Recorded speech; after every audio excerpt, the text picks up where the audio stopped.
بسم الله الرحمن الرحيم الحمد لله رب العالمين والصلاة والسلام على الحبيب المصطفى أبي القاسم محمد اللهم صل على محمد وآل محمد. اللهم صل على محمد وآل محمد. اللهم صل على محمد وآله الطيبين الطاهرين وأصحابه المنتجبين ومن تبعه بإحسان إلى يوم الدين. اللهم بحق محمد وآل محمد عليك صل على محمد وآل محمد وارزقنا ووالدينا وأزواجنا وأولادنا وذرياتنا من بعدنا حب محمد وآل محمد. اللهم أحينا على ذلك وأمتنا على ذلك واحشرنا في زمرة من أحب محمدا وآل محمد مع محمد وآله يا كريم. أعوذ بالله من الشيطان الرجيم. وإذا طلقتم النساء فبلغن أجلهن فأمسكوهن بمعروف أو سرحوهن بمعروف ولا تمسكوهن ضرارا لتعتدوا ومن يفعل ذلك فقد ظلم نفسه ولا تتخذوا آيات الله هزوا واذكروا نعمة الله عليكم وما أنزل عليكم من الكتاب والحكمة يعظكم به واتقوا الله واعلموا أن الله بكل شيء عليم. وإذا طلقتم النساء فبلغن أجلهن فلا تعذلوهن أن ينكحن أزواجهن إذا تراضوا بينهم بالمعروف ذلك يوعظ به من كان منكم يؤمن بالله واليوم الآخر ذلكم أزكى لكم وأطهر والله يعلم وأنتم لا تعلمون. صدق الله العلي العظيم. أيها الإخوة السلام عليكم ورحمة الله وبركاته. Kita dahului dengan selawat seperti biasanya. Allahumma salli ala nuril anwar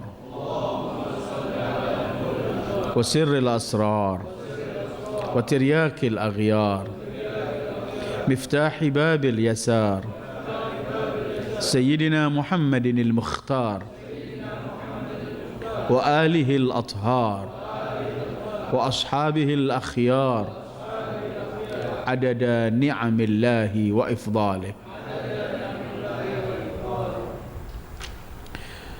Malam ini kita sampai kepada ayat ke 231 dan 232 surat Al-Baqarah.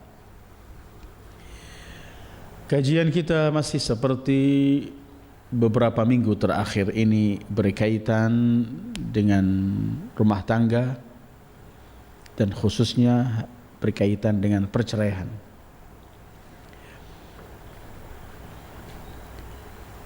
Kalau pertemuan terakhir kita membicarakan batas perceraian yang bisa rujuk, yaitu at-talaqu marratan. Kemudian kita membicarakan mengenai cerai yang sudah tidak boleh lagi kembali sang suami pada istrinya, yaitu ketika terjadi cerai ketiga. Sehingga kecuali apabila sang istri kawin dengan laki lain dan kemudian diceraikan, setelah iddahnya boleh suami yang pertama kembali.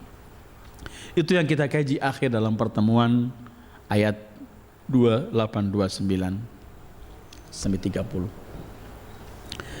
Malam ini membicarakan masih berkaitan dengan perceraian. Apa yang diharuskan dilakukan oleh sang suami ketika mencerai istrinya yang masih diizinkan untuk rujuk, untuk kembali, yaitu pada cerai pertama dan cerai kedua. Di sini Allah ingin menjelaskan cara apabila mau kembali dan apabila tidak mau kembali. Karena cerai pertama dan cerai kedua pada batas iddah yang telah diselesaikan, yaitu salasata quru, diterjemahkan salasa 3 kali suci atau 3 kali haid. Dalam masa sebelum selesai masa iddah 3 kali suci atau haid itu, suami boleh rujuk kembali. Sekarang Al-Quran di ayat 231 dan 231 ini menjelaskan apabila mendekati ajal iddah selesai, bagaimana cara untuk kembali, atau kalau tidak kembali bagaimana caranya. Seperti yang kita bahas pada pertemuan-pertemuan yang lalu, bahwa Islam mengatur urusan rumah tangga ini dengan seadil-adilnya, rapi. Tidak ada yang dirugikan. Tidak ada suami yang rugi karena pola ketentuan hukum yang ditentukan oleh Allah terhadap istri, atau tidak ada seorang istri merasa rugi dan dizalimi dengan pola ketentuan hukum yang telah ditentukan oleh Allah terhadap suami. Semua akan mendapatkan keadilan.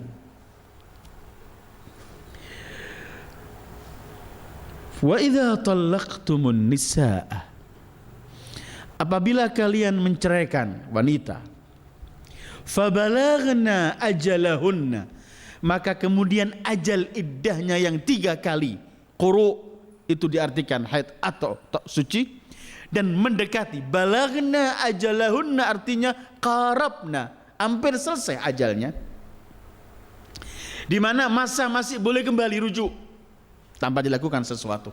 Cukup sang suami mengatakan raja'tu, saya kembali kepadamu. Wa idza talaqtumun nisaa fabalaghna ajalahun, dan mendekati ajalnya, artinya ajal waktu yang ditentukan 3 kali suci itu, maka kamu punya 2 pilihan. Pilihannya apa?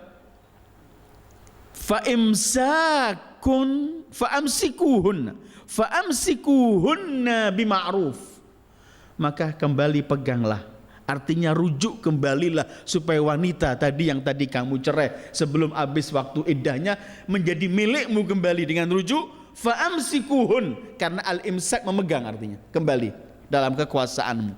Fa'amsikuhunna, peganglah mereka, tetap jadikanlah mereka istri kalian kembali, tetapi bima'ruf, dengan cara yang baik. Cara baik memberikan nafkahnya dengan sebenarnya, nafkah yang batin maupun yang kharij, yang luar, zahir. Bima'ruf juga memiliki arti memberikan yang terbaik dalam hubungan. Karena ma'ruf ini mutlak, segala sesuatu yang baik dan indah namanya ma'ruf. Kemudian masuk dalam memberikan hak-haknya. Hak nafkahnya, hak cara bergaul dengan cara baik, hak untuk memberikan ia perlindungan bagi sang istri, untuk memberikan semua yang telah ditentukan oleh syariat, tetapi dengan ma'ruf.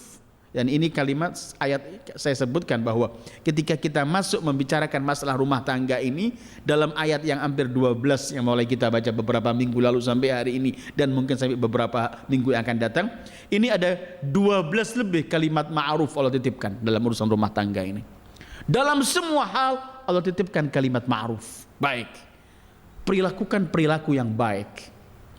Enggak cukup seorang suami memberikan hak, tetapi ketika memberikan hak dengan membentak, dengan menghina, dengan menjatuhkan dia.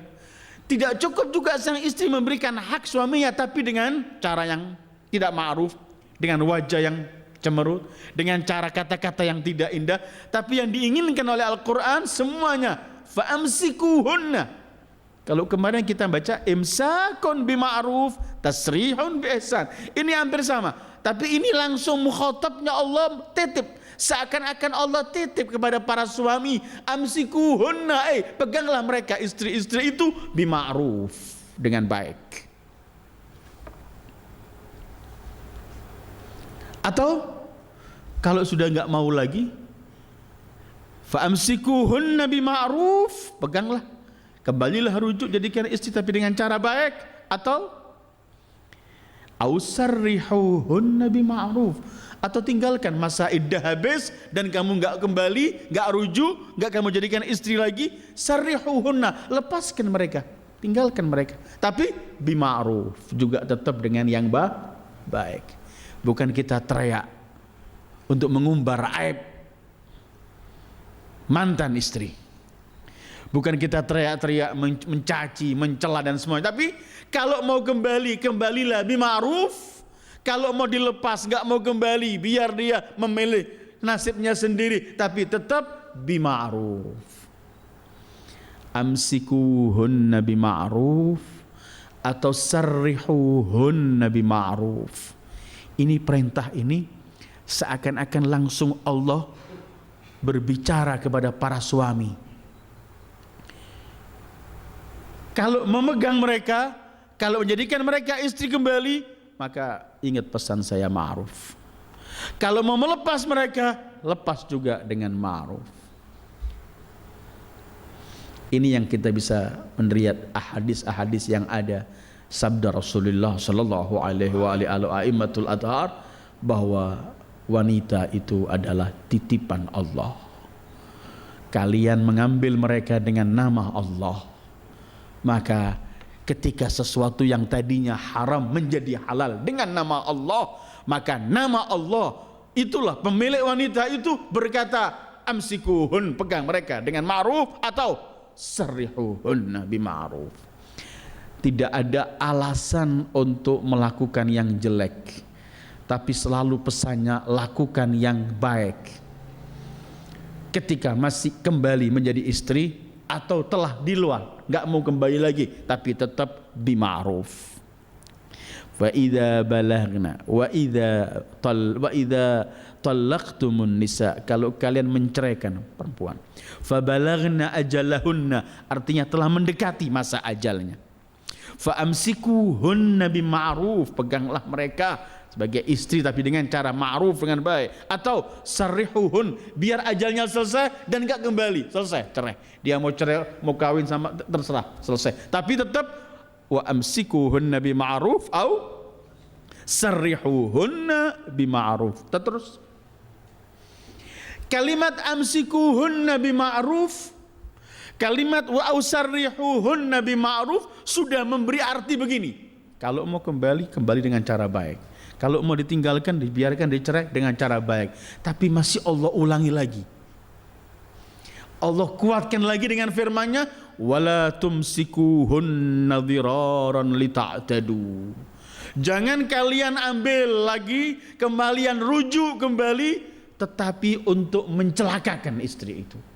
Wala tumsikuhunna dhirar. Apa artinya dhirar? Untuk memberikan bahaya, untuk melampiaskan kedendaman dia. Saya enggak cerai, tetap saya pegang, tapi akan saya siksa dia dalam pegangan saya.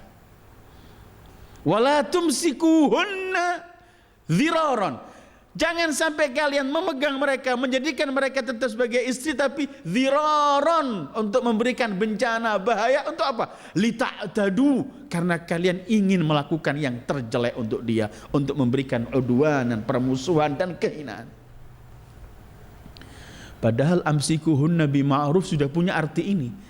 Kalau kita diperintahkan peganglah mereka, tetap jadikan istri tapi dengan cara baik, sudah tersirat artinya bahwa jangan kamu biarkan mereka menjadi istri tapi kamu sia-siakan kamu untuk melakukan perbuatan yang keji. Tapi itu diulangi lagi oleh Allah supaya apa? Lebih serius kita menghadapi hal ini. Wala tumsikuhunna dhiraran. Ada orang ingin melampiaskan dendamnya. Tidak, saya cerai, tetap saya kembali, tapi saya ingin memberikan madharah pada dia. Saya ingin memberikan sesuatu pelajaran yang pahit, ingin memberikan satu balas dendam saya dan semuanya. Ini dilarang oleh Allah. Imma ma'ruf tetap, atau cerai juga ma'ruf. Wala tumsikuhunna, jangan kamu kuasai mereka, kamu pegang mereka, kamu jadikan tetap istri tapi dhiraran, untuk diberikan bencana, madharrah, lita'tadu, untuk kalian melakukan perbuatan Lita'tadu artinya litazlimuhun, untuk menzalimi mereka. Berbuat zalim itu jelek pada siapapun. Kalau kita mengutuk kezaliman, maka kita jangan berbuat zalim. Kalau kita anti dengan kezaliman, tapi kemudian kita melakukan sendiri kezaliman, nggak ada artinya. Kezaliman ini dalam semua hal keji. Walau sampai menghadapi musuh pun kezaliman nggak diizinkan oleh Al-Quran. Dalam semua hal selalu berikan hak masing-masing. Dalam jihad pernah kita bahas ayat-ayat berkaitan dengan jihad. Qatilul ladzina yuqatilunakum wala ta'tadu. Perangi yang memerangi kalian, jangan melampaui batas, karena melampaui batas berbuat zalim. Kalau membalas kejelekan, kalau nggak mampu membalas kejelekan dengan kebaikan, kalau kita terpaksa melakukan pembalasan kejelekan itu dengan kejelekan, tapi setimpal, nggak boleh melebihi, karena itu berbuat zalim. Wala ta'tadu. Apalagi dengan istri, apalagi kemudian punya anak dan anaknya melihat sang ayah menzalimi istrinya atau sang istri menzalimi suaminya, pengaruh besar terhadap anaknya. Wala tumsikuhunna dhiraran lita'tadu. Jadi ayat-ayat semacam ini harus kita ambil banyak pelajaran, bahwa ternyata urusan rumah tangga ini supaya indah, selesai, enak, bahagia, aman dan semuanya, urusannya ma'ruf, titipan Allah. Menjadi apapun ma'ruf. Mau menegur dengan ma'ruf, mau apapun ma'ruf. Tidak melebihi. Wala tumsikuhunna dhiraran lita'tadu. Zalim tidak ada. Sama sekali perbuatan zalim tidak ada dalam Islam.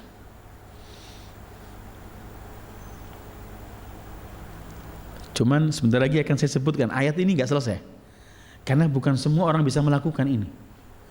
Kadang-kadang emosi seseorang melupakan semua syariat. Kadang-kadang emosi orang ingin membalas dendam, lupa semua batasan-batasan, bukan cuma syariat, norma-norma manusia dia lupa. Tetapi ketika Allah mengatakan jangan tetap kamu kembali kepadanya, kamu pegang, tapi kamu ingin memberikan madarat atau kamu ingin berbuat zalim, karena apa? Ayat mengatakan begini, wa may yaf'al dzalika faqad zalama nafsah. Siapa yang kembali dengan pada istrinya, tidak mencerai tapi kembalinya niat untuk menzalimi istrinya, balas dendam dan melakukan hal-hal yang keji, maka sesungguhnya dia sedang menzalimi dirinya sendiri. Wa may yaf'al dzalik, siapa yang melakukan imsak lil idrar wal i'tida, yang melakukan memegang tidak mencerai tapi untuk berbuat zalim pada istrinya, maka dia faqad zalama nafsa, dia sungguh telah menzalimi dirinya sendiri. Kenapa? Kenapa orang menzalimi dirinya ketika menzalimi orang lain? Karena segala sesuatu yang dilarang oleh Allah kemudian kita terjang, berarti kita menzalimi diri sendiri. Kenapa? Karena ketika kita menerjang ketentuan Allah, berarti kita mempersiapkan diri kita untuk memperoleh bencana dan hukuman dari Allah. Maka dia menzalimi diri sendiri. Sering orang gak sadar, merasa senang dan puas menzalimi orang lain, padahal sebenarnya dia sedang menzalimi diri sendiri. Jangan heran kalau kita baca Al-Quran ayat-ayat demi ayat, kita akan menemukan orang yang berpaling dari ketentuan Allah, berpaling dari agama Allah, berpaling dari syariat Allah. Allah sebutkan mereka itu dungu dan orang yang gak menggunakan akal. Salah satunya, dan pembahasannya panjang, salah satunya disebut mereka gak menggunakan akal karena apa? Adakah orang waras menzalimi dirinya sendiri? Gak ada orang waras menzalimi dirinya sendiri. Man yarghab an millati Ibrahim illa man qad safiha nafsah. Tidak ada orang berpaling dari millah Ibrahim, agama yang dibawa oleh Sayyidul Wujud Muhammad sallallahu alaihi wa alihi, kecuali orang yang sudah enggak menggunakan akal. Salah satunya yang kita fahami adalah orang ketika berpaling dari ketentuan Allah, dia sedang mendolimi diri sendiri. Ada kita melihat orang mencubit orang, kita mengatakan orang ini imah sedang marah sama yang dicubit, sedang balas sesuatu dendam dia. Kita punya bermacam-macam alasan. Tapi kalau kita melihat orang memukuli dirinya sendiri, orang mencubit dirinya sendiri, kita nggak pernah punya alasan bermacam-macam. Alasan kita cuma mengatakan dia sedang nggak waras, nggak menggunakan akalnya. Wa may yaf'al dzalika, siapa yang melakukan hal semacam ini, yaitu tidak menceraikan, kembali rujuk, tapi untuk bukan karena cinta dengan istrinya, bukan karena ingin kembali untuk mendidik anak, bukan ingin kembali untuk mengatur rumah tangga yang baik, tapi kembali ingin berbuat zalim padanya, maka wa may yaf'al dzalika faqad zalama nafsa, dia menzalimi diri sendiri. Karena itu kalau kita baca ayat-ayat Al-Quran, dan silahkan antum baca ayat-ayat Al-Quran, kalau kita mendengar Allah menceritakan menurunkan siksaan pada umat-umat tertentu, ada yang dibalik bumi ini, ada yang dibelah, ada yang tenggelamkan, ada yang kena petir dan semuanya hancur, ada kena gempa yang dahsyat, bermacam-macam. Dalam ketika Allah memberikan bencana dan azab untuk umat-umat itu, selalu Allah sebutkan gini, wa ma zalamahumullah walakin kanu anfusahum yadhlimun. Allah tidak menzalimi mereka, tapi mereka sendiri yang menzalimi diri mereka. Karena mereka mendapatkan bencana ini karena mereka melanggar ketentuan Allah, maka sebenarnya mereka lah yang mempersiapkan bencana untuk diri mereka sendiri. Karena itu mereka yang berbuat zalim. Wa may yaf'al dzalika faqad zalama nafsah. Ini kadang-kadang kita ini baca hadis Rasulullah, doanya orang mazlum tidak pernah ditolak oleh Allah. Hadis seluruh mazhab umat Islam mengakui hadis ini sahih. Bahkan Allah pernah bersumpah, wahai orang yang sedang dizalimi, akan kujawab semua permintaanmu walau ba'dahin, walau sebentar lagi. Kadang-kadang kita orang-orang yang merasa dirinya mazlum berdoa berkali-kali nggak nampak dikabulkan oleh Allah. Apakah janjinya enggak benar Allah? Maha suci Allah kalau janji enggak benar. Pasti semua janji Allah benar. Tapi kita sadar atau tidak, kadang-kadang yang dizalimi ini dia sendiri juga zalim. Karena itu doanya sama-sama doanya orang zalim. Karena ayat ini gamblang, wa may yaf'al dzalika faqad zalama nafsah. Melanggar ketentuan Allah berarti menzalimi diri sendiri. Maka ketika kita merasa mazlum berdoa, ternyata kita sendiri zalim, sama-sama dengan apa yang kita minta untuk orang yang kita anggap zalim. Zalim bermacam-macam. Salah satu zalim itu adalah zalim kepada diri sendiri ketika kita melanggar ketentuan Allah. Wa man yaf'al dzalika faqad zalama nafsah. Peganglah dengan baik atau ceraikan dengan cara baik, tinggalkan. Biar masa iddahnya habis dan enggak kembali. Jangan kembali tapi ingin untuk berbuat zalim padanya. Kalau yang itu dilakukan, dia telah menzalimi diri sendiri. Belum selesai ayat ini, masih diteruskan oleh Allah. Wa man yaf'al dzalika faqad zalama nafsah. Terus wala tattakhidhu ayatillahi huzwa. Jangan sekali-kali kalian menjadikan ayat-ayat Allah sebagai pola untuk ejek mengejek. Jangan sekali-kali meremehkan ketentuan-ketentuan Allah. Wala tattakhidhu, jangan kalian jadikan ayatillah, ayat-ayat Allah yang mengandung hukum, perintah, larangan dan semua ini huzwa, untuk ejekan. Atau istighfaf, meremehkan. Cuma ketentuan semacam ini. Orang ini kan nggak mau kalah. Dia mau dirinya yang menang. Dia mau dirinya yang benar, yang lain salah. Itu kalau sudah mulai parameter yang dia pakai bukan lagi Allah, tapi kepuasan diri dan hawa nafsu. Ketika dia melakukan kesalahan, dia tahu kalau ada perintah Allah begini. Cuman karena hawa nafsu mengajak dia lebih dahsyat, maka dia bukan berkata, ya Allah maafkan aku telah melanggar ketentuanmu. Itu masih bagus, walaupun dia melakukan perbuatan dosa. Tapi ada orang yang menjadikan keinginan dia walau melanggar ketentuan Allah, ia akan robah dan putar balikkan ketentuan Allah. Na'udzubillah. Atau kedua, orang meremehkan, cuman begini nanti saya tobat. Urusan semacam ini kata Allah, jangan dijadikan ketentuan Allah sebagai bahan ocehan, bahan ejaan, bahan kehinaan, dan jangan dijadikan juga hal-hal yang dianggap kita remehkan begitu saja. Wala tattakhidhu ayatillah. Sebagian para mufassirin mengatakan begini, ayatillah, para ahli tafsir yang populer yang dimaksud ayatillah adalah ketentuan-ketentuan Allah. Dalam bab cerai, dalam bab semuanya, ketentuan Allah. Tapi ada yang menafsirkan wala tattakhidhu ayatillah, ayatillah yang dimaksud dalam ayat ini ialah amsikuhunna bima'ruf au sarrihuhunna bima'ruf. Peganglah dengan cara baik atau lepaskan dengan cara baik. Jangan kita tertawakan. Kadang-kadang kita mentertawakan hukum Allah, kita remehkan begitu saja. Sementara titip Allah, wala tattakhidhu, hambaku, jangan dijadikan ayat-ayatku, ketentuan-ketentuanku sebagai bahan untuk yang ditertawakan, diremehkan. Hukum Allah itu di atas segalanya. Hukum Allah di atas segalanya. Tidak ada makhluk yang paling mulia selain mereka, para anbiya dan kemudian para a'immatul athhar. Pasti anbiya adalah makhluk-makhluk pilihan Allah. Tapi untuk menegakkan hukum Allah, para anbiya ada yang dibunuh, para anbiya ada yang diperlakukan apapun. Artinya Allah mengorbankan manusia-manusia mulia dan tauladan ini.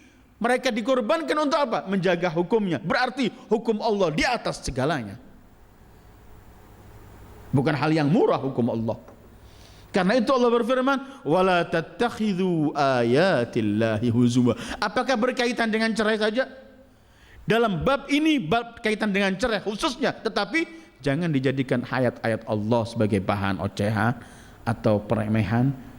Semua ayat Allah dan semua ketentuan Allah. Jadi ancaman Allah, wa man yaf'al dzalika faqad dzalama nafsah. Kemudian jangan dijadikan ketentuan Allah seperti hal yang enggak ada artinya begitu. Orang melanggar Allah ini macam-macam. Ada yang memang dikalahkan. Manusia bisa kalah dengan syahwat dan setannya. Tapi kemudian dia merasa salah, insaf, cepat dapat taubat dari Allah. Ada orang yang melakukan berbuat salah, tapi untuk menutupi kesalahan ditafsirkan sendiri larangan dan ayat-ayat Allah itu untuk membenarkan keinginan dia. Ada lagi yang lebih jahat dari itu, ada orang melakukan pelanggaran ketentuan Allah tapi dengan meremehkan hukum Allah.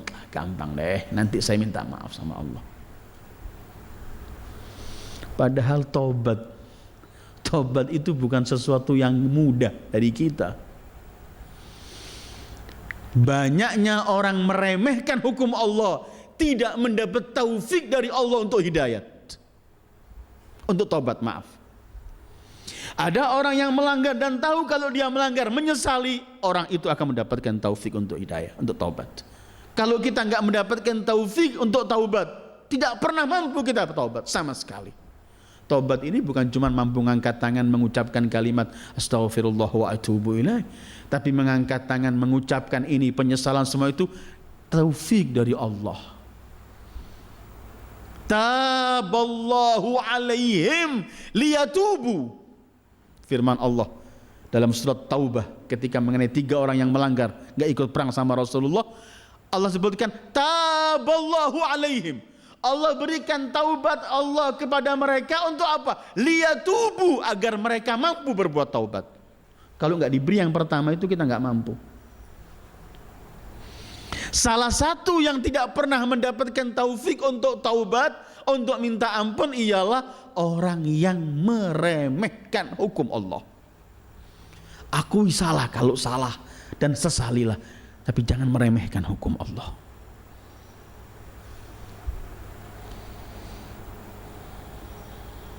Fir'aun enggak langsung menjadi Fir'aun, tapi ada tahapannya. Sampai batas meremehkan, menganggap kecil dan semuanya, menjadilah dia orang yang paling tidak mendapatkan petunjuk dari Allah, wa na'udzubillah. Wa man yaf'al dzalika faqad zalama nafsa wa la tattakhidhu ayatillahi huzwa wa dhkuru ni'matallahi 'alaikum wa ma anzala 'alaikum minal kitabi wal hikmati ya'idzukum bih. Terus Allah sebutkan, ingatlah nikmat-nikmat Allah yang Allah berikan kepada kalian. Dihalalkanlah untuk kita mengambil istri atau istri mengambil suami dengan cara yang dihalalkan. Nikmat. Dihalalkanlah kita menikmati semua harta kita kecuali diambil sedikit untuk khumus atau zakat. Nikmat. Dihalalkanlah ketika disebutkanlah Allah ketika menyebutkan ini halal, ikutilah dan surga di balik itu serta itu kerelahanku. Ini haram dan ini bahaya. Uzkuru nikmatullah, ingatlah semua nikmat Allah, bagaimana Allah membimbing kita. Apa nasib umat manusia kalau Allah biarkan begitu? Gak diutus nabi, gak diberi akal, kita akan lebih hina dari binatang. Tapi Allah memberikan akal, Allah mengutus para anbiya, Allah menjelaskan ini boleh, ini jangan, ini lakukan semacam ini, jangan lakukan semacam ini. Kalau kamu lakukan ini, kamu akan bahagia, sukses, dan kamu akan mendapatkan kerelahanku, surga dan semuanya. Kalau kamu lakukan ini, kamu akan sengsara, kamu akan mendapatkan kemurkahanku, neraka dan semuanya. Ini uzkuru, ingat semua nikmat Allah. Orang cuma kadang-kadang sering mengingat nikmat Allah yang berkaitan dengan materi. Walaupun itu memang harus dinikmati, tapi lupa nikmat-nikmat lain yang besar. Kita dijadikan sebagai umat Muhammad, nikmat besar, sallallahu alaihi, nikmat besar. Kita diberi waktu untuk mampu sholat menghadap pada Allah dengan kondisi bangun, berdiri, tegak, sehat. Diberikan kesempatan untuk bisa mampu membaca, diberikan kesempatan memahami ayat-ayat Allah. Wadhkuru, kata Allah. Jangan dijadikan ayat-ayatku, hukum-hukumku adalah untuk peremehan, penghinaan. Tetapi ingatlah nikmat-nikmat Allah yang Allah berikan kepada kalian dan yang Allah turunkan kepada kalian, yaitu Al-Quran, untuk ya'idzukum bih, untuk pelajaran pada kalian. Harus diingat. Wadhkuru ni'matallah alaikum. Terus wa ma anzala alaikum minal kitab, yang Allah turunkan dari Alkitab, wal hikmah, ketentuan-ketentuan, sabda-sabda Rasul yang menafsirkan Al-Quran. Untuk apa semua ini? Ya'idzukum bih, untuk menasihati kalian, memberikan pelajaran pada kalian. Artinya juga mungkin yang tersirat yang bisa kita fahami antara lain dalam ayat ini ialah kita diwajibkan membaca dan mengkaji hukum-hukum Allah. Kita akan tahu bahwa di balik semua itu adalah nikmat Allah yang besar. Ketentuan Allah ini, if'al kadza, lakukan ini, wala taf'al kadza, jangan lakukan ini. Kalau kita mau duduk, kita renungkan, terkandung semua itu nikmat-nikmat besar. Allah buka semuanya, Allah paham. Coba kadang-kadang orang ini sholat, Allahu Akbar, masuk sholat perakaat 1, 2, kadang-kadang dia hadir, kadang-kadang juga enggak hadir. Tapi kadang-kadang orang sholat hadir, menikmati. Ketika dia salam, selesai sholat, ada sesuatu yang nikmat di hatinya. Orang membaca Quran kadang-kadang hampa, membaca menggebet. Tapi kadang-kadang waktu kita membaca, kita bisa meresapi, merasakan nikmat bacaan itu. Itu artinya ketika Allah membuka pada kita. Hal-hal semacam itu ketika kita renungkan, semua ketentuan Allah ini nikmat besar untuk umat manusia.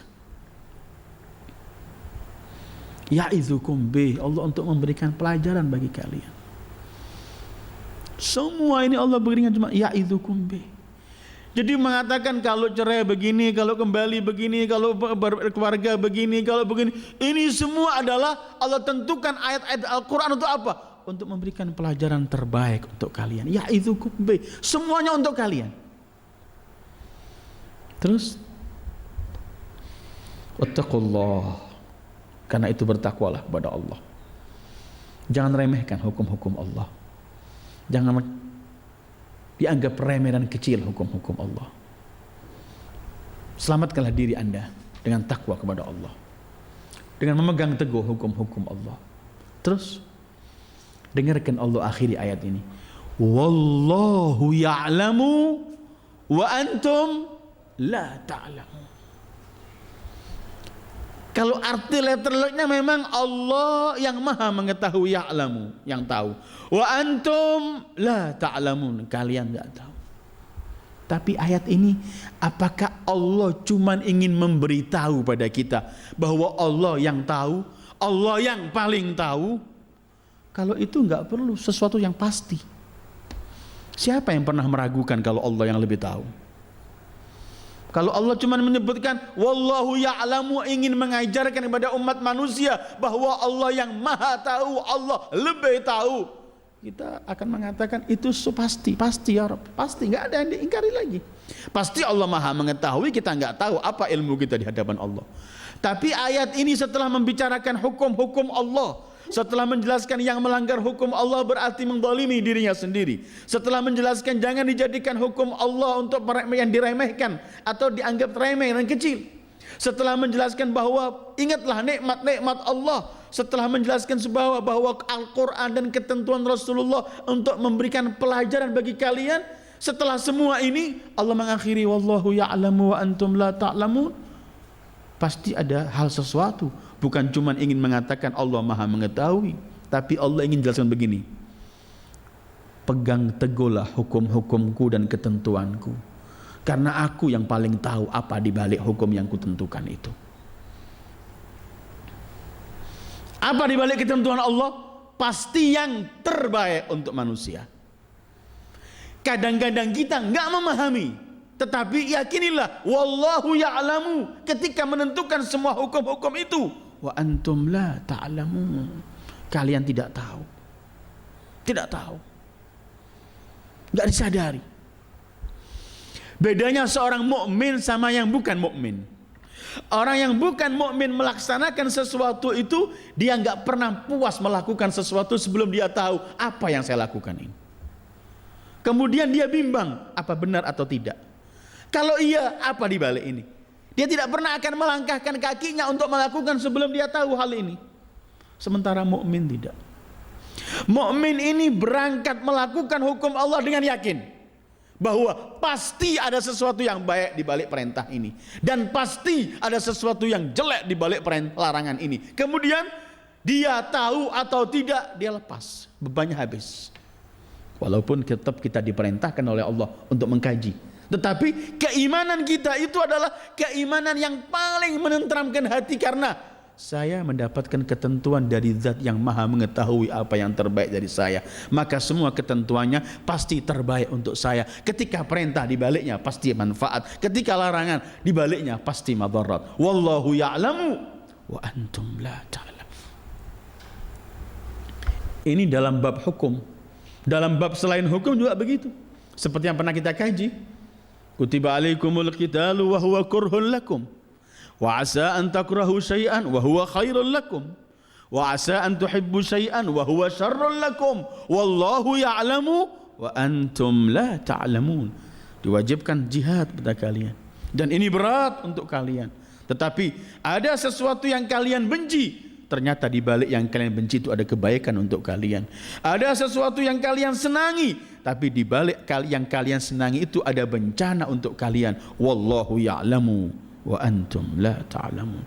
Karena itu jangan minteri Allah dalam hukum Allah. Memang saya diperintah oleh Allah untuk begini, tapi model istri saya enggak semacam itu orangnya. Kita minteri Allah. Memang saya harus diperlakukan untuk melakukan sesuatu yang terbaik, memberikan hak suami, tapi model suami saya ini bukan yang tersirat dari sabda Rasulullah. Kita buat segala macam alasan untuk diri kita. Sementara kata Allah, terima ketentuanku, terima hukumku, karena aku yang lebih tahu. Ketika kita menerima ketentuan Allah itu, mungkin kadang-kadang syaitan dan hawa nafsu kita dan lingkungan dan semuanya menarik kita. Kamu akan teraniaya, kamu akan diginikan, kamu akan terhina, kamu akan diinjak-injak, kamu akan semuanya. Tapi tidaklah kita punya jawaban. Kalau ini ketentuan Allah, kalau ini perintah Dia, pasti Dia lebih tahu apa yang terbaik untuk saya. Gitu. Wallahu ya'lamu wa antum la ta'lam. Karena urusan rumah tangga, apalagi perceraian ini, sering kita dikalahkan oleh keinginan kita, dan kita jadikan keinginan kita di atas ketentuan hukum Allah. Apalagi ketika datang emosi, ketika memiliki hal-hal semacam ini. Tapi seorang mukmin mendengar bahwa ketentuan Allah pasti yang terbaik untuk dirinya, dia akan sabar, dia akan lakukan, karena dia yakin kalau ini dia yang nyuruh, pasti ada sesuatu di balik ini. Mau kita dianggap terhina, mau kita dianggap diinjak-injak, mau kita dianggap dizalimi, mau kita dianggap nggak bisa melakukan apapun anggapan, biar, tapi ini ketentuan Allah. Wallahu ya'lamu wa antum la ta'lamun. Sekali lagi ayat ini akhirnya untuk menjelaskan bahwa pegang teguhlah hukum Allah, karena Allah Maha mengetahui apa yang terbaik untuk kalian, dan kalian tidak tahu. Kita nggak tahu, ayyuhal ikhwah. Kita boleh mencari kenapa sih dihalalkan ini, kenapa sih diharamkan, boleh, nggak dilarang oleh Allah. Tapi jangan mau melakukan ini setelah tahu alasan itu. Jangan mau meninggalkan ini setelah tahu alasan. Jangan, lakukan semuanya. Wa idza talaqtumun nisaa fabalaghna ajalahunna fala ta'dhuluhunna an yankihna azwajahunna idza taradaw bainahum bil ma'ruf. 132. Kalau kalian menceraikan istri-istri kalian dan kemudian habis masa ajalnya. Kalau 131 mendekati masa ajal, maka masa iddahnya, maka kamu boleh kembali dengan ma'ruf, atau sialkan sampai habis iddahnya, kamu biarkan cerai tapi bima'ruf. Tapi kalau 232 ini wa idza talaqtumun nisaa fabalaghna ajalahunna, maka habis ajalnya. Bukan mendekati, tapi habis sudah, masa habis. Nggak boleh lagi rujuk, kecuali dengan cara pernikahan baru dan semuanya. Kalau kalian menceraikan istri-istri kalian, kemudian masa iddahnya habis, maka jangan cegah kalian untuk kembali. Untuk mereka, jangan cegah kalian, istri, mantan istri kalian itu, untuk nikah dengan kalian atau nikah dengan orang lain. Fala ta'dhuluhunna, artinya la tamna'uhunna. Asal arti kalimat ta'dhuluhun, kamu persulit kalian mereka. Untuk apa? An yankihna azwajahun. Ayat ini khitabnya untuk dua. Pertama untuk suami, arti kedua untuk para aulia, para walinya. Begini artinya. Kalau kalian menceraikan istri-istri kalian, kemudian masa iddahnya selesai habis, maka kalian jangan mencegah mereka, istri-istri itu, untuk kawin lagi dengan suaminya yang dulu atau dengan orang lain. Bebas mereka memilih. La ta'dhuluhun, kalau untuk istri, kalau untuk para walinya, jangan larang mereka. Istri-istri yang sudah dicerai ini, kalau mau kawin lagi, silahkan mereka milih sendiri. Mau kembali kepada mantan suaminya yang lalu, silahkan, selagi belum cerai 3 dengan cara yang kemarin. Atau mau milih lelaki lain, kawin dengan lelaki lain dalam pilihannya. Fala ta'dhuluhunna, jangan kalian persulit wahai para wali, jangan kalian cegah. Ini kalau hitopnya untuk para walinya, yaitu ayah, ibu dan semua, ayah, datuk, saudara, al-ab, al-jid, al-akh, al-am dan semua itu.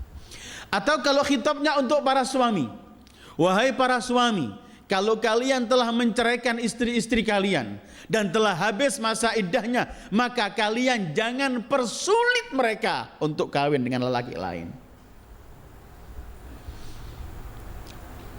Caranya, kadang-kadang orang ini begini, istrinya sudah dicerai, selesai, tapi dia tidak mau kalau istrinya dikawin orang lain, merasa habis harga dirinya.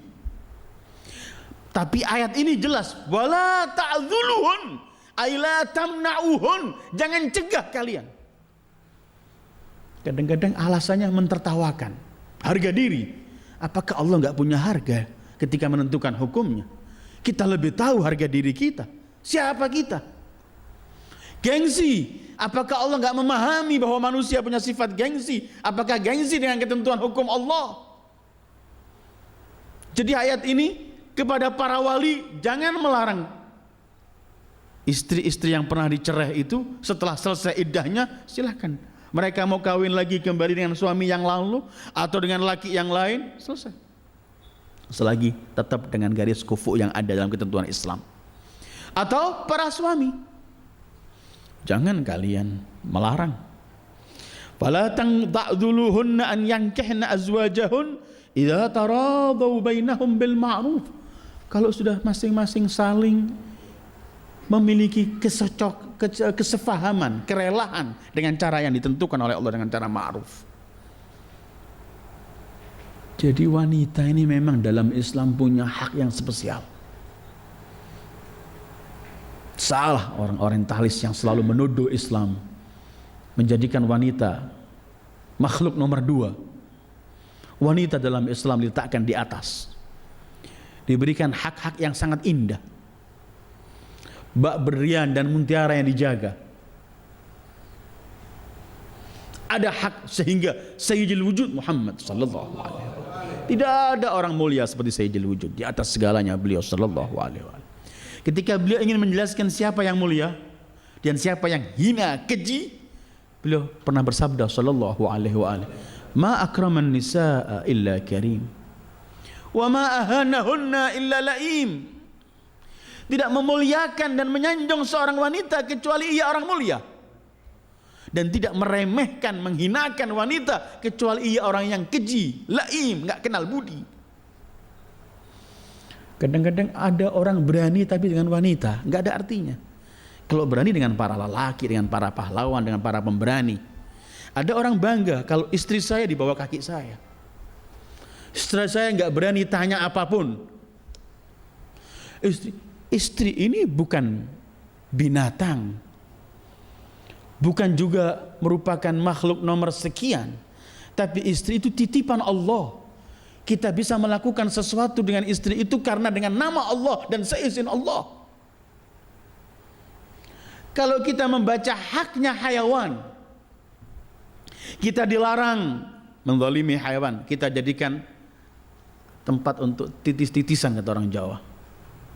Kita dilarang memburu untuk bukan kita makan, senang-senangan saja membunuh binatang. Kita dilarang membiarkan binatang kita nggak beri makan sampai dalam keadaan dia mati. Kita banyak sampai ketika mau kita sembelih diizinkan, tapi tetap ada titipan. Kalau kamu sembelih, berikan haknya, minumnya, dan pisaunya tajamkan supaya kamu nggak menyakiti dia. Kalau itu untuk binatang. Untuk tumbuh-tumbuhan pun begitu. Dilarang kita melakukan dengan tumbuh-tumbuhan sewenang-wenang kita. Karena itu Rasulullah kalau mau perang, wasiat beliau pada panglima-panglima yang diutus, jangan bunuh wanita, jangan bunuh anak-anak, jangan tebang pohon. Haknya. Tata-tatanya, undang-undang Islam sudah rapi. Salah satunya, kalau sudah selesai kalian menceraikan istri-istri kalian dan habis masa ajalnya, masa iddahnya, maka jangan persulit mereka, jangan cegah mereka untuk kawin. Wanita-wanita itu kawin dengan mantan-mantan suaminya yang lalu atau dengan lelaki-lelaki yang lain dengan pilihannya. Fala ta'dhuluhun. Terus idza taradaw bainahum bil ma'ruf, kalau saling ada kecocokan tapi dengan ma'ruf, bukan dengan emosi. Bukan saya mau kawin dengan orang laki lain untuk menghinakan mantan suami saya. Bukan saya mengatakan saya mau kawin dengan kembali ke suami saya yang lalu untuk saya melakukan perbuatan-perbuatan yang keji, tidak. Tapi taradhu bil ma'ruf, ada kesecocokan, saling rela untuk melakukan kebaikan. Terus dzalika yu'adzu bih, ini yang Allah nasihatkan kepada kalian. Tetapi dengarkan, hukum Allah ini akan mampu dipraktekkan bagi siapa? Bagi orang yang punya fondasi kuat. Apa fondasinya? Dzalika yu'adzu bihi man kana minkum yu'minu billahi wal yaumil akhir. Bagi orang yang beriman kepada Allah dan beriman dengan hari akhirat. Orang kalau enggak percaya akhirat akan dia injak-injak hukum Allah ini. Ketika kita mulai meremehkan hukum Allah, ketika keimanan kita terhadap akhirat melemah. Dzalika yu'adzu bihi Ini Allah nasihatkan, Allah sampaikan untuk apa? Liman kana minkum, kalian yang yu'minu billah, terus wal yaumil akhir. Orang kalau nggak percaya hari kemudian, dia akan melakukan semenang dia. Mantan istrinya nggak boleh kawin dengan orang lain. Hukum siapa? Hukum dia, bukan hukum Allah. Kenapa ia melakukan begitu? Nggak memiliki keimanan di hari akhirat, nggak memiliki keimanan kepada Allah. Kalau dia beriman kepada Allah, dia akan tahu Allah lebih mengetahui. Kok kita yang sok mengatakan kehormatan? Kalau itu memang kehormatan Anda jangan ceraikan. Jaga yang baik kehormatan itu, jaga yang rapi kehormatan itu. Kalau Anda sudah nggak mampu hidup dengan dia, bukan kehormatan Anda, berarti telah lepas. Maka ketika lepas, milik siapa saja hamba Allah yang ingin menikahinya, hak dan sah. Kadang-kadang orang bersikap keras, dan itu ada kadang-kadang orang menganggap dirinya lebih tahu dari Allah, atau lebih punya ghirah lebih dari Allah, lebih wara' dari Allah, menganggap ini akan merasa terhina. Tetapi dzalika yu'adzu bihi man kana minkum yu'minu billah wal yaumil akhir. Ini hari akhirat ini yang menentukan sikap kehidupan kita. Kalau kita ingat hari itu, kita akan tata. Silakan Anda baca Al-Quran. Allah bicara suami istri, bicara akhirat. Allah bicara bisnis, dagang, bicara akhirat. Allah bicara segala hal, bicara akhirat. Karena cuman ini. Lupa ini merupakan pintu yang paling dahsyat menjerumuskan kita kepada jurang Jahannam. Karena dalam ayat-ayat Al-Quran sering Allah sebutkan, ini Allah siksa mereka ini, innahum kanu la yarjuna hisaba. Ini siksaan demi hisab yang diberikan pada mereka. Karena apa? Mereka enggak percaya hari hisab. Atau ketika Allah menceritakan siksaan untuk umat-umat terdahulu, Allah akhiri bima nasu yaumal hisab. Baca surat Shad. Karena mereka lupa akan adanya hari kemudian. Dzalika yu'adu bihi man kana yu'minu billah wal yaumil akhir. Terus dzalikum azka lakum wa athhar. Hukum ketentuan Allah itu, kalau mau kembali dengan ma'ruf, kalau cerai dengan ma'ruf, kalau kemudian telah dicerai dan masa ajalnya habis selesai, kemudian kawin lain dengan ma'ruf, dengan orang lain dengan ma'ruf, semua hukum Allah ini, dzalikum, semua ketentuan itu azka lakum wa athhar. Allahu akbar. Azka itu tazkiyah, mensucikan diri kalian. Dan tazkiyah juga memiliki arti an-nama, li'anna az-zakah an-numu. Semua hukum Allah ini mengantarkan kalian untuk memperoleh kesempurnaan, menambah spiritual keimanan, menambah sampai manusia menjadi manusia rabbani ilahi. Terus wa'adhar, artinya ketentuan-ketentuan Allah dalam rumah tangga ini ketika dipraktekkan, semua itu mengantarkan kita untuk lebih suci dan lebih bersih. Ada keluarga yang hitungan materi enggak terlalu banyak, memiliki kekayaan, tapi hidupnya bahagia, rumah tangganya tentram. Ketika apa? Dia masih mengikuti real ketentuan syariat Allah. Dzalikum azka lakum. Perhatikan ayat ini. Lakum, apa artinya? Semua ketentuan yang saya tentukan, kata Allah, semua ini demi untuk kalian, kebaikan kalian. Cuman aneh saja orang yang diinginkan kebaikan dari Allah merasa dirinya lebih tahu jalan daripada Allah, maka ia memilih jalan sendiri. Sementara lakum, jadi seluruh ketentuan Allah ini azka lakum, terbaik. Dan wa athhar, tahara, suci, membawa kepada kesucian. Karena itu nanti puncak kesucian seseorang hamba Allah ini kapan? Ketika kelak nanti di surga mendapatkan minuman dari Allah. Wasaqahum rabbuhum syaraban tahura. Allah kelak akan berikan pada mereka penghuni surga minuman yang minuman itu membawa mereka menjadi suci. Apa ini maksud suci di sini? Al-Imam Ja'far Shadiq menafsirkan suci di sini adalah nanti dia akan melihat tidak ada di wujud ini kecuali Allah. Tidak ada. Ini puncak kesucian manusia ketika sampai nanti di surga. Jadi ketika sampai di surga pun masih ada tingkatannya. Kalau sudah mendapatkan syaraban dari Allah, tahur, menjadi suci semuanya. Ini puncak kesempurnaan manusia ketika ia menjadi tahur. Dan itu ahlul bait telah mendapatkan di dunia, diberi oleh Allah. Innama yuridullah liyudhiba ankum rijsa ahlal bait wa yutahhirakum tathira. Mereka telah di sini tidak melihat kecuali Allah. Ini kalau kita melihat Imam Ali pernah mengatakan, wallahi ma ra'aitu syai'an illa wa ra'aitu Allah fihi wa qablahu wa ba'da. Demi Allah, aku tidak melihat sesuatu kecuali aku melihat Allah di situ sebelumnya dan setelahnya.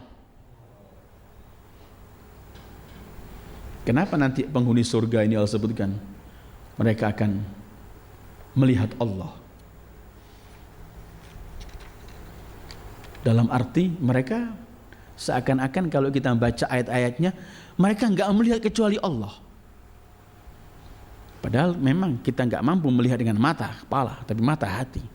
Artinya mereka nanti penghuni surga melihat kenikmatan surga, melihat ada bidadari, melihat ada sungai dengan bermacam-macam sungainya, melihat ada anak-anak kecil yang siap melayani kita, melihat kenikmatan surga, kenikmatan baju sutra, kenikmatan buah-buahan dan semua. Dia melihat semua ini, tetapi sebenarnya mereka enggak melihat kecuali Allah. Kalau kita mulai mengikuti syariat di sini, Allah menyebutkan dzalika azka lakum wa athhar. Walaupun memang suci itu punya ada tingkatannya. Seperti orang mukmin punya tingkatan. Bukan semua mukmin seperti Salman Al-Farisi, maka naik lagi seperti Al-Imam Ali bin Abi Thalib, berbeda. Sama-sama mukmin. Dzalika azka lakum wa athhar. Terus wallahu ya'lamu wa antum la ta'lamun. Di sini Allah akhiri wallahu ya'lamu wa antum la ta'lamun. Allah Maha mengetahui tetapi kalian tidak mengetahui. Kalau ayat 131 231 tadi itu Allah sebutkan wa'lamu annallaha bikulli syai'in alim.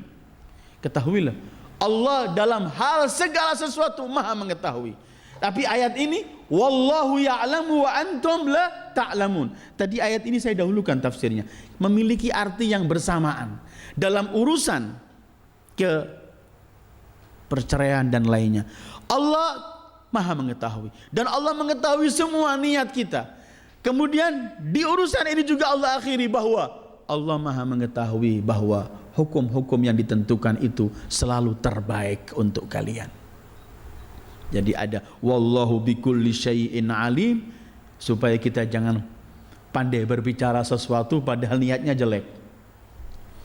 Saya mau kembali, niat saya baik, kita bicara begitu, tetapi itu di lisan, di hati dia ingin melakukan sesuatu balas dendam. Allah menyebutkan wa'lamu annallaha bikulli syai'in, Allah Maha mengetahui isi hati. Kita mau sumpah, mau bicara apapun Allah Maha mengetahui. Jadi ayyuhal ikhwah, hukum-hukum perceraian, rumah tangga dan semua ini sebenarnya kalau kita ikuti ketentuan Allah, kalau kita percaya dan Allah dan hari kiamat, kita akan kalahkan semua keinginan-keinginan dan ego kita kalau kita percaya pada Allah dan hari kiamat. Kemudian kalau kita melaksanakan, kadang-kadang pahit kadang-kadang. Kadang-kadang menerima hukum Allah itu berat. Ada sesuatu yang berat. Dan itu Allah tahu. Seperti ketika Allah menyebutkan kutiba alaikumul qital wa huwa kurhun lakum, berat. Tetapi sesuatu yang berat ini kadang-kadang membawa yang baik.